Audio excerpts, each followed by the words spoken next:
Halo semua, sekarang kita mau unboxing kelengkapan dari alat perekaman yang biasa disebut voice logger, dan yang kita pegang saat ini adalah tipe VSL 200R, untuk kemasan atau box tipe dari VSL 200R, VSL 400R dan VSL 800R sama, dan untuk dapat membedakannya sekarang kita coba lihat sisi kanan. Di sini terdapat tulisan port number, dan di bawahnya ada angka 2, 4, dan 8, angka ini mewakilkan dari channel atau line yang dapat direkam. Angka 2 untuk tipe VSL 200R, angka 4 untuk tipe VSL 400R, dan angka 8 untuk tipe VSL 800R. Sekarang kita coba pindah ke sisi kiri, di sini terdapat tulisan SD card, dan angka 4GB, 8GB, 16GB, dan 32GB dan SD card ini digunakan untuk penyimpanan dari hasil perekaman suara.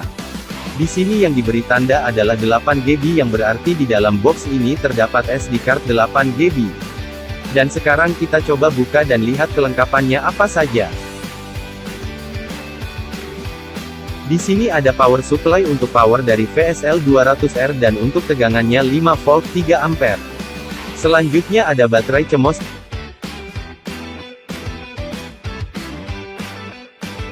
Dan ada kertas yang isi tulisannya adalah list dari kelengkapan yang ada di dalam box. Selanjutnya ada semacam pin kecil berbahan karet yang nantinya digunakan untuk kaki-kaki dari VSL 200R dan pastikan jumlahnya ada 4, sekarang kita kumpulkan dulu. Lalu sekarang kita coba lihat ke VSL 200R-nya, kita coba buka bungkusnya. Ukurannya cukup kecil, dengan ukuran panjang 168 mm, lebar 130 mm, dan tinggi hanya 30 mm.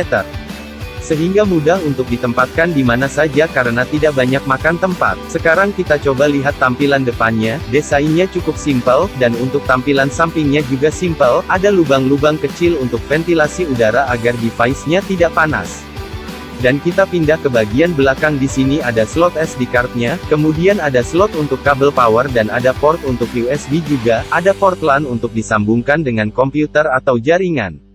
Dan terakhir ada 2 port untuk disambungkan ke pesawat telepon. Dan sekarang kita coba lihat bagian bawahnya, di sini ada keterangan dari IP default-nya agar bisa kita koneksikan dengan komputer untuk setting dan monitoring VSL 200R-nya. Dan di sini juga ada serial number dari VSL 200R, sekarang kita coba pasangkan pin kecilnya ke kaki-kaki VSL-nya. Fungsi dari pin ini selain untuk menyanggah, pin ini berfungsi untuk menutup lubang mur yang ada di VSL 200R, dan untuk kelengkapan terakhir ada kabel LAN untuk koneksi antara VSL 200R dengan komputer. Sekian untuk unboxing dan cek kelengkapan dari VSL 200R, selanjutnya kita akan coba untuk sambungkan koneksi antara VSL 200R dengan komputer. Pertama sambungkan kabel LAN ke komputer dan VSL 200R, dan pastikan sudah tersambung dengan benar. Lalu kita beralih ke komputer, pertama kita ke pencarian lalu ketikkan CMD, setelah muncul kita coba buka. Dan setelah masuk ke CMD kita ketik ping 192.168.0.230 Ini adalah IP default dari VSL 200R yang tercantum pada unit di bagian bawah. Setelah itu tekan enter. Di sini muncul request timeout, berarti komputer belum tersambung dengan VSL 200R. Langkah selanjutnya kita rubah dulu IP komputernya dan buat menjadi satu segmen dengan IP VSL 200R. Sekarang kita pengaturan network dan internet setting, lalu kita pilih Ethernet dan masuk ke change adapter option. Setelah itu pilih Ethernet 2 dan klik kanan. Pilih Properties dan klik Internet Protocol version 4 dan tekan tombol Properties. Setelah itu di sini kita setting manual IP komputer agar menjadi satu segmen dengan VSL 200R, kita ketik 192.168.0.231. Lalu klik pada bagian bawah maka akan terisi secara otomatis dan lanjut tekan OK. Setelah selesai tutup semua jendela pengaturan network dan internet setting. Langkah berikutnya mari kita cek kembali ke CMD apakah komputer sudah tersambung dengan VSL 200R. Di sini terlihat bahwa komputer dengan VSL 200R sudah tersambung. Setelah tersambung kita bisa lanjut ke langkah berikutnya yaitu monitoring VSL 200R via web browser. Untuk web browser bebas menggunakan apa saja karena sudah support untuk semua web browser. Di sini saya menggunakan Mozilla Firefox. Selanjutnya kita panggil IP dari VSL-nya yaitu 192.168.0.230 lalu tekan Enter. Jika berhasil maka kita akan masuk ke tampilan login dari VSL 200R. Untuk masuk ke sistem maka kita isi name dengan admin dan password admin. Setelah itu klik login, maka kita akan masuk ke halaman utama. Untuk tampilan halaman utama ini, sama seperti tampilan di tipe VSL 400R dan VSL 800R, yang membedakan hanya pada jumlah channel dan lain saja. Selebihnya sama, tidak ada yang beda. Oke lanjut, di sini kita bisa lihat dari total kapasitas penyimpanan yang tersedia. Di sini kita pakai memori SD card 8GB tapi yang terbaca hanya 7,3828 GB. Dan sisanya untuk sistem. Di sini terlihat memori yang terpakai sudah 0,0039 GB dan yang tersedia ada 7,3789 GB. Sekarang kita beralih ke status. Di sini kita bisa melihat dari status pesawat telepon yang tersambung dengan VSL 200R dan di sini juga bisa monitoring secara langsung pesawat telepon yang tersambung. Kita juga bisa lihat di sini ada 2 channel yang terdaftar. Untuk di kolom line number ini nanti kita bisa ubah sesuai dengan kebutuhan. Begitu juga pada kolom channel name juga dapat kita ubah.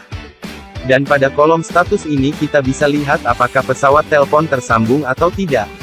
Apabila tersambung maka statusnya adalah idle. Dan apabila tidak tersambung maka statusnya adalah disconnect. Kita akan mencoba praktek langsung. Apabila kita angkat gagang telepon maka di kolom status akan berubah menjadi recording dan pada kolom IO akan terisi out karena kita mencoba untuk melakukan panggilan keluar. Dan di kolom start time akan terisi secara otomatis waktu panggilan dimulai. Dan apabila kita tekan nomor tujuan di pesawat telepon maka akan muncul di kolom phone number. Setelah pesawat telepon ditutup maka secara otomatis perekaman akan berhenti. Dan sekarang lanjut untuk pencarian hasil perekaman tadi. Kita pindah ke menu share. Pada menu ini kita bisa menentukan pencarian rekaman berdasarkan waktu. Dengan mengisi tanggal, bulan, tahun, dan mulai dari jam berapa pada tab start time. Setelah itu tentukan batas akhir dari pencarian pada tab end time. Dan pada tab IO kita bisa tentukan untuk mencari semua rekaman baik itu untuk semua panggilan, panggilan masuk, panggilan keluar, atau panggilan tak terjawab. Dan pada tab channel kita juga bisa menentukan channel berapa saja yang kita ingin cari hasil rekamannya. Pada tabel line number kita bisa isi dengan line number yang kita ingin cari. Begitu juga untuk tab phone number dan extension. Agar pencarian lebih spesifik atau lebih detail lagi, kita dapat menentukan pencarian berdasarkan durasi rekaman. Caranya kita hanya menentukan mulai dari berapa menit,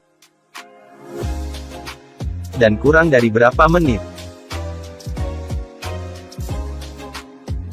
Setelah menentukan pencarian lalu tekan tombol share, maka secara otomatis akan muncul hasil perekaman yang kita cari.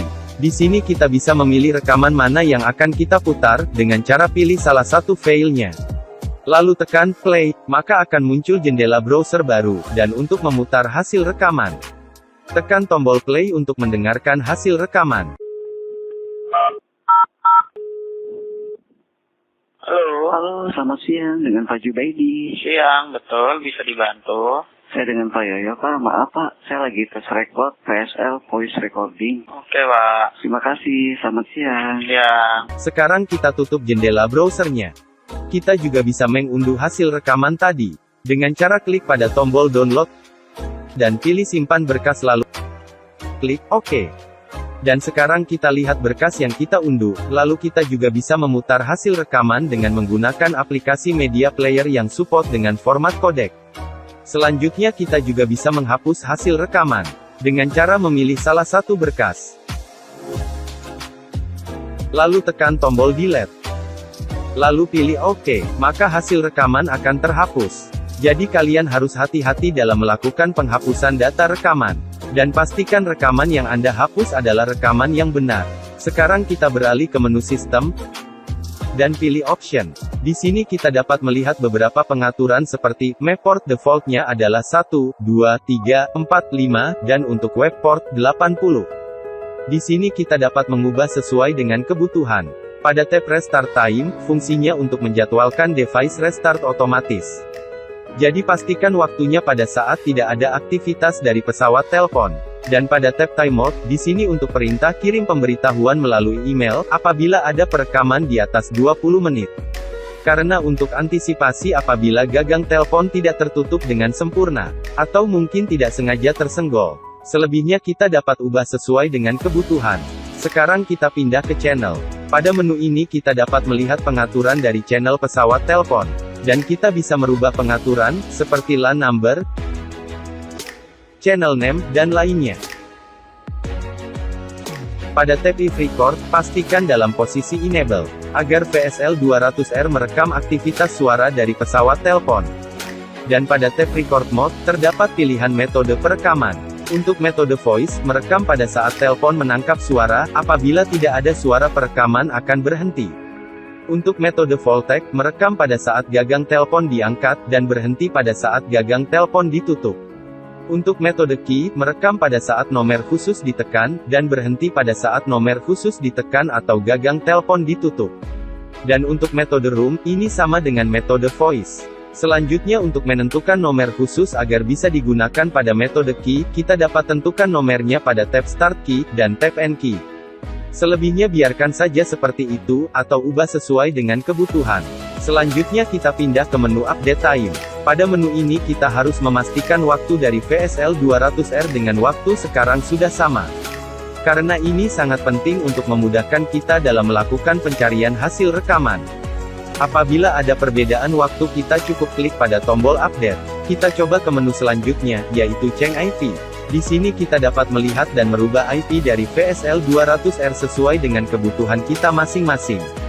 Dan selanjutnya kita pindah ke menu Device Info, kita dapat melihat detail info dari VSL 200R, di sini ada Device ID, ada juga IP address, MAC address, ada versi dari software yang digunakan, ada total channel, save mode, dan keterangan dari total memori dan memori yang tersedia. Dan sekarang kita beralih ke menu Logs. Pada menu ini kita dapat melihat semua aktivitas dari VSL 200R, kita dapat melihat siapa saja atau akun mana saja yang sudah mengakses VSL 200R, dan melakukan aktivitas apa saja. Semua akan tercatat pada menu Logs ini. Oke, sekarang kita pindah ke menu User. Di menu ini kita dapat melihat akun-akun yang sudah terdaftar dan bisa mengakses VSL 200R. Karena kita masuk sebagai admin. Kita juga dapat menambahkan, merubah, atau menghapus akun yang ada. Sekarang kita coba untuk menambahkan akun baru, pertama klik tombol New. Maka akan muncul pop-up, dan kita isi sesuai dengan kebutuhan.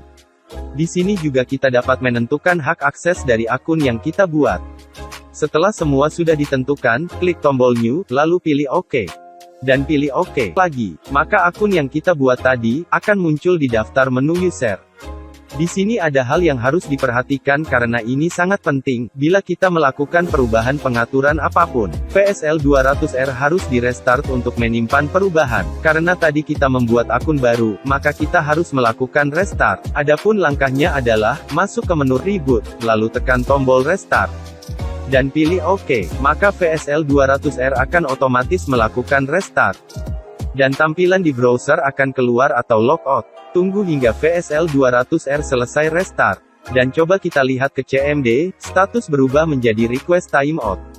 Sekarang status di CMD sudah berubah, itu tandanya VSL 200R sudah menyala dan siap untuk digunakan. Sekarang kita coba kembali lagi ke browser. Kita coba refresh, dan kita coba masuk dengan akun yang kita buat tadi. Di sini kita dapat melihat perbedaan tampilan halaman utamanya. Menu yang muncul hanya ada menu status, dan menu share. Ini karena saya buat hak aksesnya hanya dapat melihat menu status dan menu share. Cukup sekian untuk tutorial dan penjelasan monitoring VSL 200R via web browser. Sekarang kita lanjut untuk coba monitoring VSL 200R dengan menggunakan aplikasi RDMC. Langkah pertama kita harus install aplikasinya. Di sini saya sudah ada softwarenya, lalu ikuti langkah-langkah instalasinya. Pertama kita masuk ke folder RDMC, lalu double klik Files, Setup. Setelah itu pilih OK, tunggu hingga proses install selesai. Setelah selesai, maka akan muncul pop-up seperti ini. Ini tandanya instalasi telah berhasil. Sekarang kita tutup dulu pop-up-nya. Pada bagian ini kita diminta untuk memilih untuk restart komputer sekarang, atau nanti. Rekomendasi saya adalah untuk restart komputer Anda. Tetapi di sini saya akan restart komputer nanti. Setelah itu tekan finish, dan tutup semua jendela file. Sekarang mari kita buka aplikasi RDMC-nya, dengan ketik recording, maka akan muncul aplikasi recording, next system. Lalu klik, maka kita akan muncul di halaman utama dari aplikasinya. Pertama saya akan menjelaskan sedikit. Di sini kita bisa melihat ada 16 kotak, dan setiap kotak ada gambar pesawat telepon. Dan untuk tampilan aplikasi RDMC tipe VSL 200R, dan tipe VSL 400R sama. Dan semua fitur-fitur yang digunakan sama, tidak ada yang berbeda. Yang membedakan hanyalah jumlah channel yang dapat digunakan.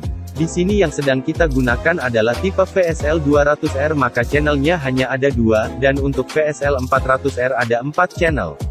Dan sekarang kita bisa lihat di sini ada 2 gambar pesawat telepon yang berbeda dari yang lain.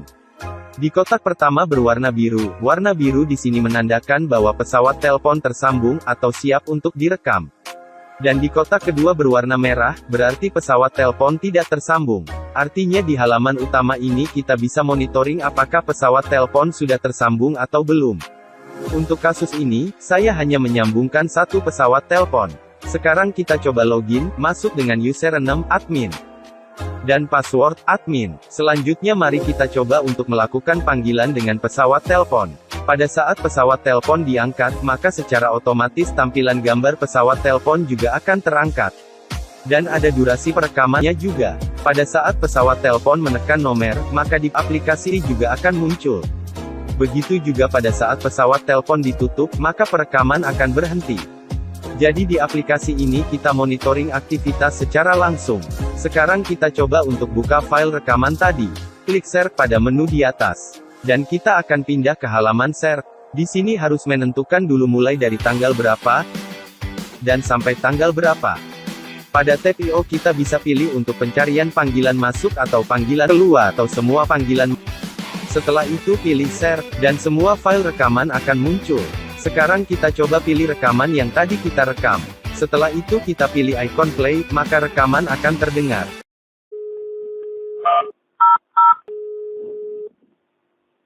Halo, selamat siang dengan Pak Jubaidi. Siang, betul, bisa dibantu. Saya dengan Pak Yoyo, Pak. Maaf Pak, saya lagi tes record VSL voice recording. Oke, Pak. Terima kasih, selamat siang. Siang.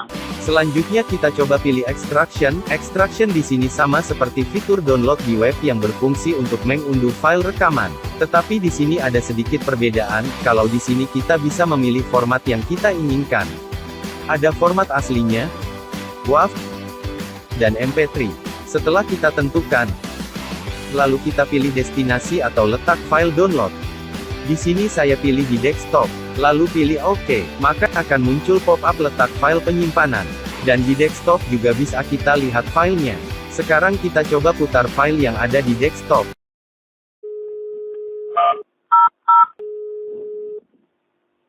Halo, selamat siang dengan Pak Jubaidi. Siang, betul, bisa dibantu. Saya dengan Pak Yoyo, Pak. Maaf Pak, saya lagi tes record VSL voice recording. Oke, Pak. Terima kasih, selamat siang. Siang. Sekarang kita lanjut ke fitur ekspor. Di fitur ini kita bisa memilih beberapa atau semua file hasil rekaman dan diekspor ke dalam bentuk Excel. Dan setelah itu kita klik ekspor, maka akan muncul jendela baru di Microsoft Excel. Setelah itu kita bisa atur dan simpan sesuai kebutuhan. Oke, sekarang kita pindah ke menu sistem. Pada tab recording system, kita dapat melihat versi software yang saat ini kita gunakan. Seperti pada umumnya pada menu sistem kita juga dapat merubah dari bahasa yang digunakan. Di bawahnya ada pengaturan letak penyimpanan, dan penyimpanan di sini digunakan untuk hasil backup dari VSL 200R ke komputer kita. Dan selanjutnya adalah pengaturan dari perekaman, di sini bisa kita atur sesuai dengan kebutuhan. Di sini saya atur waktu perekaman mulai dari tanggal 1 Januari tahun 2022. Dan di bawahnya kita bisa atur perekaman dimulai dari jam berapa, sampai dengan jam berapa. Langkah terakhir, pastikan centang pada kotak kecil di enable real time. Setelah itu pastikan lagi untuk tekan save apabila melakukan perubahan pengaturan. Kita beralih ke tab permission setting, kita dapat melihat akun-akun yang sudah terdaftar. Sama seperti permission setting di web browser, kita dapat menambahkan, merubah, atau menghapus akun yang ada. Kita lanjut ke tab Update Device. Pada tab ini kita dapat melihat dan merubah dari pengaturan IP dari VSL 200R, dan di sini juga kita harus memastikan waktu yang ada di aplikasi atau di VSL 200R, sama dengan waktu sekarang. Apabila ada perbedaan maka klik pada tombol Start Update, maka sistem akan otomatis menyamakan waktunya dengan waktu sekarang. Setelah itu untuk menyimpan pengaturan yang telah diubah, tekan tombol Reboot Device. Selanjutnya kita pindah ke tab Channel Setting. Sama seperti di browser, kita dapat mengatur dari settingan pesawat telepon sesuai dengan kebutuhan. Dan terakhir kita pindah ke Device Version. Pada menu ini kita dapat melihat dari identitas VSL 200R, seperti nama device dan IP, ID dari VSL 200R, versi software yang digunakan, total channel, dan lainnya. Sekian penjelasan dari monitoring VSL 200R dengan menggunakan aplikasi RDMC. Apabila ada pertanyaan lebih lanjut atau pemesanan hubungi kami. Kami siap melayani Anda. Terima kasih.